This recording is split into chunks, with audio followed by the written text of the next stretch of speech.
The first day of 1986 in Dallas, Texas was a special day for the Auburn Tigers. It was the fulfillment of a commitment made by the players in August, a vow to play in a major bowl game on New Year's Day.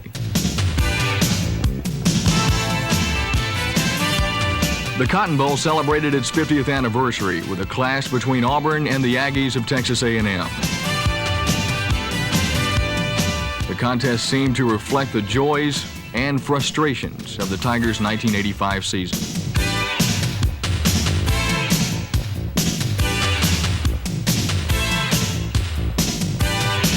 It was an outstanding and, at times, brilliant performance by Auburn, but it was not enough to prevail.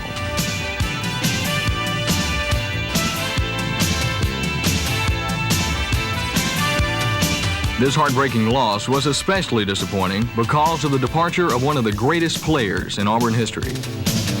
Bo Jackson made his final curtain call as a Tiger in typical fashion.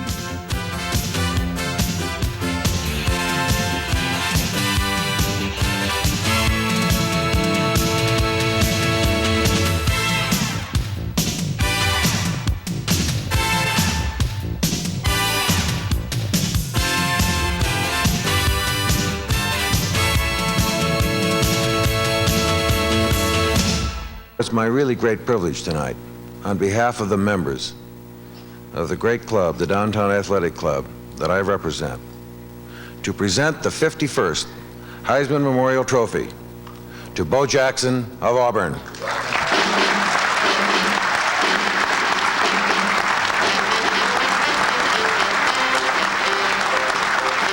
The Heisman Trophy, the ultimate honor in college football, was a fitting tribute to Bo Jackson's incredible achievements in 4 years at Auburn. The Heisman is an individual award, but it also salutes a recipient's teammates, coaching staff, and university. Those who know Bo Jackson were not surprised at his opening remark. I would like to give recognition to a lot of people tonight, and the first, I'd like to give recognition to the Lord Jesus Christ, because without him, I don't think none of us would be here tonight, and it's just an honor. Gracious as always, Bo thanked a long list of friends and associates, but he reserved some special comments for those he loves most. President, this is strictly for the kids that are here tonight. If you have a goal, if you have a dream, follow it.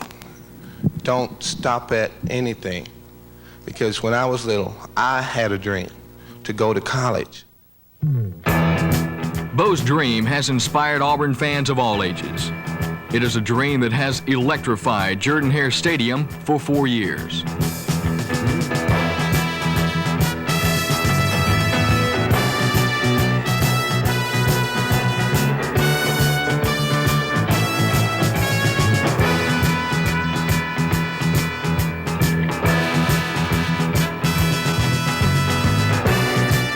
Bo's 53-yard touchdown run in the Florida State game was the first volley in an Auburn offensive assault that left the Seminoles stunned and their supporters speechless.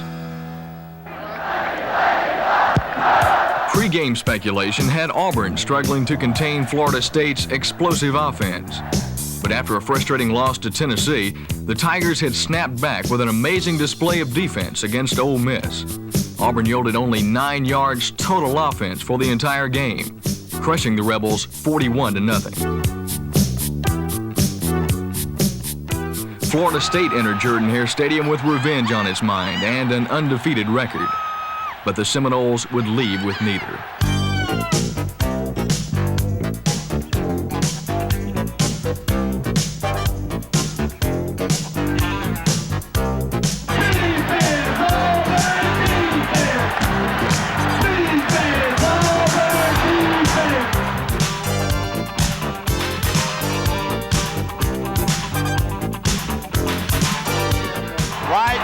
Combo 45. While Pat Dye and his staff plot strategy on the sidelines, Jim Fife stirs up the Tiger faithful on Auburn's radio network. Washington throwing to the near side. It is caught. Great play. Beautiful catch by Davis along the near boundary. Deion Sanders covering on the play.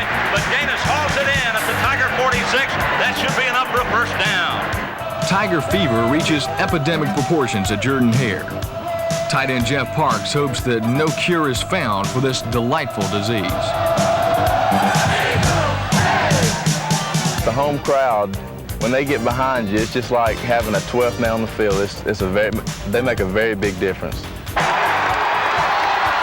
The swirling swarm of orange and blue that swept through the stands was the perfect backdrop for a fourth quarter finale that turned a close game into a lopsided rout.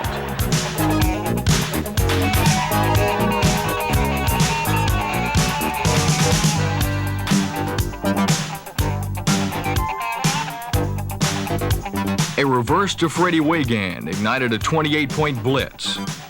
The defense sparkled with Kevin Porter and Ron Stallworth returning interceptions for scores, and Russ Carricker recovering a fumble to set up an 8-yard touchdown thrust by Demetrius Threet.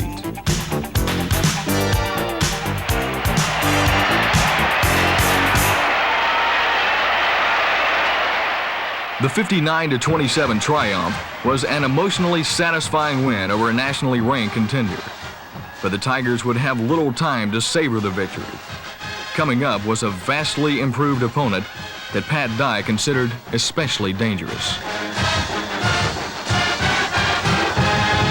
Georgia Tech is a football team with as rich a football tradition as any school in the South. At his weekly press conference, Pat Dye spelled out in detail the challenge facing Auburn. Georgia Tech is a football team now that can go out there and they've got tendencies on offense. Well, any team that's got tendencies on offense is a team you better watch out for. You look at the offensive line and they're 292, 260, 260, 245, 273. Georgia Tech is going to run the trap, and the trap's going to work for them. They're going to run the sweep, and the sweep's going to work for them. They're going to run the counter sweep, and they run it as good as anybody we've played.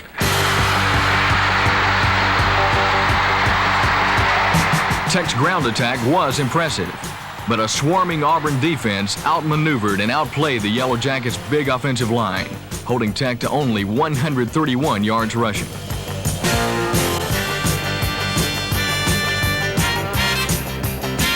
They play a complicated defense as far as trying to get a plan to play against them. But they've played together for a year now, and they're playing a lot better and a lot stronger and a lot sounder than they were a year ago. Tech had not beaten the Tigers in 6 years, and the Yellow Jacket defenders wanted this game badly. But once again, they would be unable to contain the Auburn running backs, and especially number 34, Bo Jackson.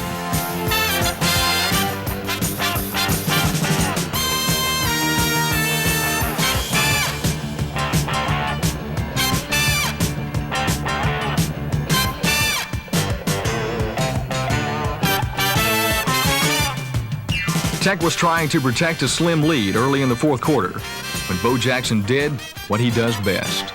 Third down 6 at the Auburn 24. Pat's going to leave it with Bo, and he's going to break a tackle. He's going to break another tackle, 35-40. Down the sidelines, we got a foot race at the 40, the 30, the 20. Bye-bye, Bo! Touchdown, Auburn! Well, Jim, that's what Bo Jackson does so well. Bo rushed for 242 yards and 1 touchdown. But it was up to the defense to provide the final heroics. Twice in the final period, Tech challenged on 4th and 1 situations. Twice, they came up short. Auburn's hard-fought 17-14 victory was its 3rd consecutive win. Tiger fans were already talking bowl bids, but the players had more immediate concerns. Why doesn't he thus and so? Why doesn't she thus and so? And it's because, if I can change the figure of speech now... Auburn athletes must maintain the same academic standards as other Auburn students. The demands of collegiate football make this challenge especially difficult. We don't do this with our conscious mind. We do it with our unconscious mind, with our unconscious self. Since 1979, Auburn has placed more players on the academic all-conference team than any other school in the SEC. For Yan Coward, an 85 honoree majoring in architecture, academic success means establishing priorities. For me, I try to balance out my time. Of course, football is pretty much laid out for me, but as far as studying, I have to sometimes say, no, I can't go out tonight, or no, I can't play cards tonight, I've got to study, and that's basically the way I do it. Joining Yan on the 85 honor roll was tackle Rob Schuler, cornerback Jimmy Warren, linebacker Russ Carricker, majoring in animal science, tight end Jeff Parks in speech communications, and H-back Kyle Collins, a public administration major.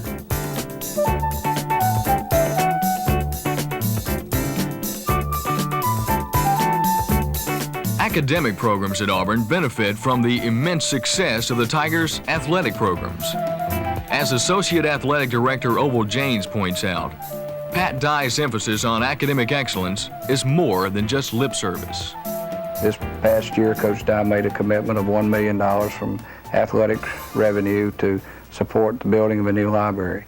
And we'll serve as a campaign director to raise an additional $4 million.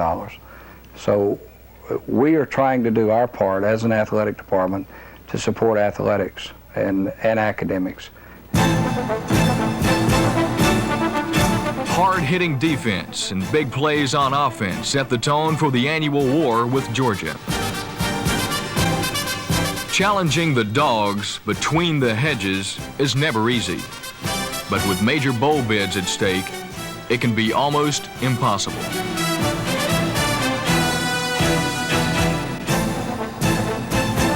When Bo Jackson galloped 67 yards for a touchdown, the Auburn fans saw their hopes for a New Year's Day contest rise dramatically.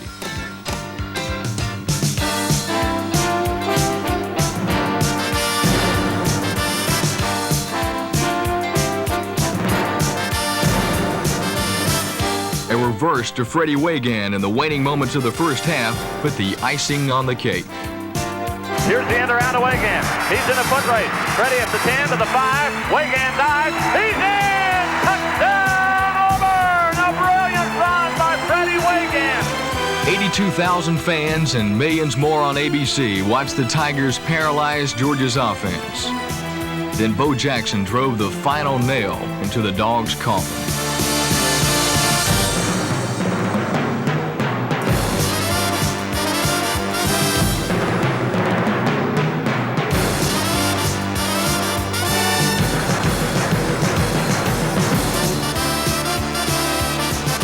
Congratulations come easy in the warm glow of victory.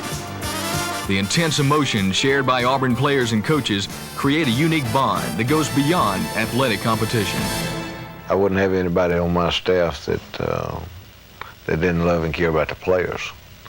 And every one of our coaches, we coach intense and we demand a lot, but I can promise you that they love the players and they care about them as people, not just as football players. Bounce side down, straight leg hamstring, side leg groin. Stretch him good now, stretch him good. Hey! Hey! Yeah! What's your guard do? Pull it out. Guard pulls, come on, think. Come on, ready. First down.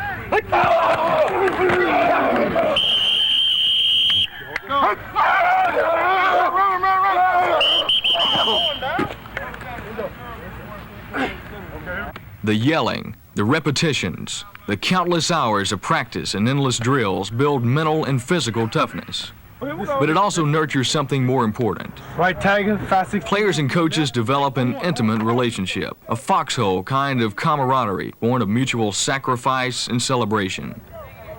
One sees this most in the seniors, those who provide the leadership. In 1985, it was a very special senior class that took the field for Pat Dye. This is a special senior class to me because it's the first full year recruiting class that we've had as seniors. And we've got some outstanding people in the senior class in addition to being outstanding players. People like offensive tackle Steve Wallace and cornerback Jimmy Warren. Auburn fans will miss that special zest that Gerald Robinson and Pat Thomas brought to their defensive responsibilities.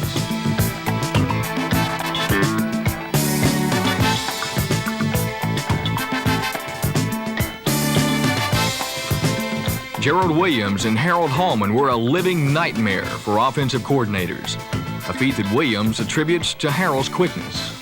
He's so quick from the inside, and that really doesn't give the offensive guard a chance to get back and peel back on me.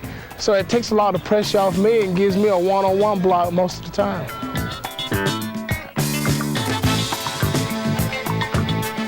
As a club-footed walk-on, Lewis Colbert was given little chance of success. His departure as an All-American and the SEC's leading punter in '85 is an inspiring example of individual desire and determination. The trials and tribulations of quarterback Pat Washington also illustrate the character and mental toughness produced by the Auburn program. It is typical of Pat to see his career in terms of what it will mean to those who will follow in his footsteps. Those guys are watching me because I am a little more experienced than they are, and I've been through two different offenses, wishbone in the eye, that they can look at me and gain confidence in themselves and also just learning experience, just watching me do the things that I do, trying to handle the game situation, trying to handle a practice situation in the competitive drive, never giving up and always competing from the beginning to the end. I think that'll help them in the long run. Tight ends Ron Middleton and Jeff Parks are brilliant examples of Auburn players sacrificing individual glory for the success of the team. One of the reasons that we went to the I formation was because of Parks and Middleton. We haven't thrown the football to them that much. When we've thrown it to them, they've caught it. They certainly have performed like we thought they would, and they're great football players. These outstanding seniors would make their final regular season appearance in a classic confrontation. College football in the South is an affair of honor, a modern-day duel. The gauntlet thrown down between Auburn and Alabama is as intense as any in college football. 76,000 screaming fans and a national television audience would witness a battle that would not be decided until literally the final tick of the clock. ABC commentator Keith Jackson would describe it as one of the greatest college football games ever played.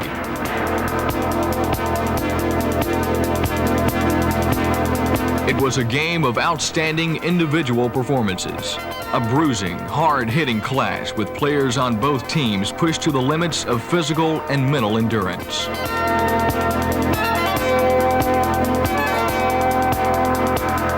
It was a game that would see a trailing Auburn squad mount an emotional 80-yard drive in the final period, culminating in a 4th and goal from the 1.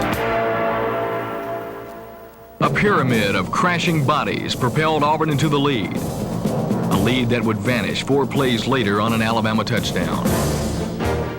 Pat Dye rallied his physically and emotionally drained offensive unit for one final drive. It was a thing of beauty. A heart-stopping 70-yard assault that took Auburn fans to the summit of elation.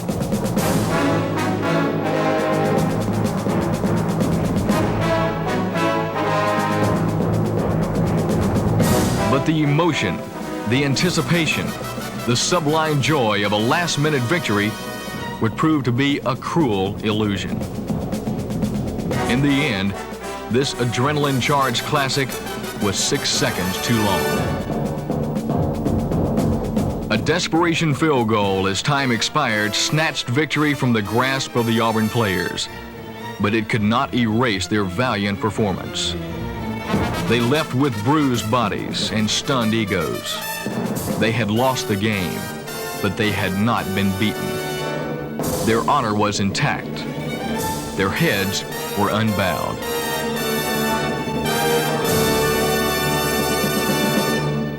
Two broken ribs had not stopped Bo Jackson from rushing for 142 yards and 2 touchdowns. This heroic performance would not be forgotten when the Heisman Committee took its vote.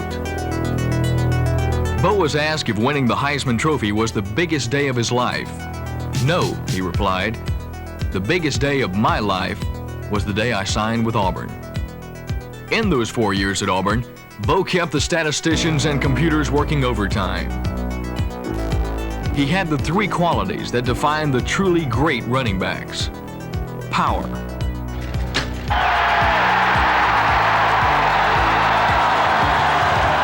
blinding speed,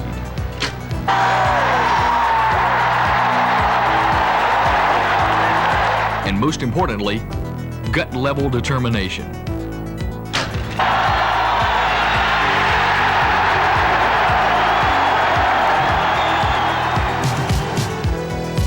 Bo's achievements on the gridiron speak for themselves, but it is his character and humanity that make him so outstanding. He has got so much physical talent and ability, and he's a very humble person that's civic-minded and loves kids and loves doing the right thing. He's a clean liver, and he's a guy that is a great competitor. And he has given us a chance in every football game that he's played in just because of his presence. The great players are the ones whose presence inspires and motivates their teammates to play above their own levels of achievement. Bo Jackson was such a player. Number 34 is indelibly etched in the hearts of Auburn people and in the legend and lore of Auburn football.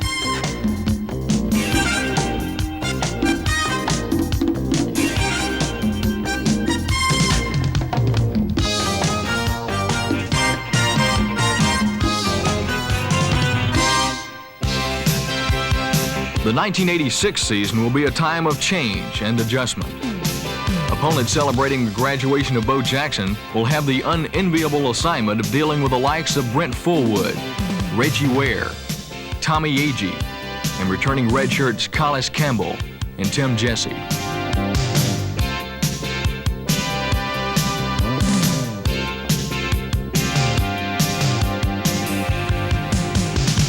The Auburn faithful and Pat Dye know just how important Tommy Agee was to the success of Auburn's ground attack. Every yard that Bo has gained, I'd say that 90% of it has come right behind the offensive line and the block of Tommy Agee at fullback. All-America center Ben Tamburello will continue to anchor that offensive line. The presence of Stacy Searles and Steve Wilson means that Auburn should continue to dominate in the trenches. Former Heisman winner Pat Sullivan will move from the broadcast booth to the playing field as quarterback coach. Freddie Wagan, Trey Gaines, and Lawyer Tillman can expect to see more action as the Tigers redefine their offensive philosophy.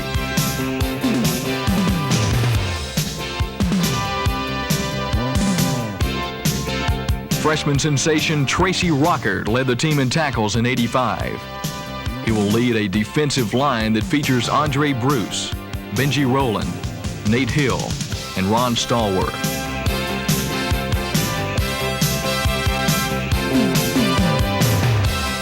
The poise of veteran safety Tom Powell will be a source of stability and leadership in the secondary. You know, you never worry about Tommy Powell whether he's going to be ready to play on Saturday or not. I mean, because he'll be ready. He works that way throughout the year to be ready for those 11 Saturdays that are special each season, and he's had a great year. Chris Johnson and Chris Knapp will continue to vie for place-kicking honors in a spirited competition.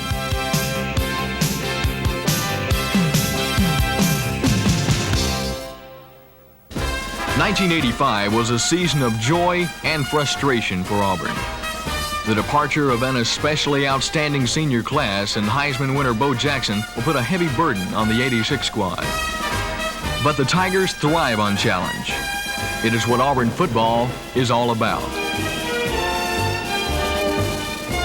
Pat Dye's commitment to excellence on and off the field, his emphasis on integrity, and his unyielding determination to make the Auburn athletic program the best in the nation ensure a continuation of the proud tradition that has come to symbolize Auburn football.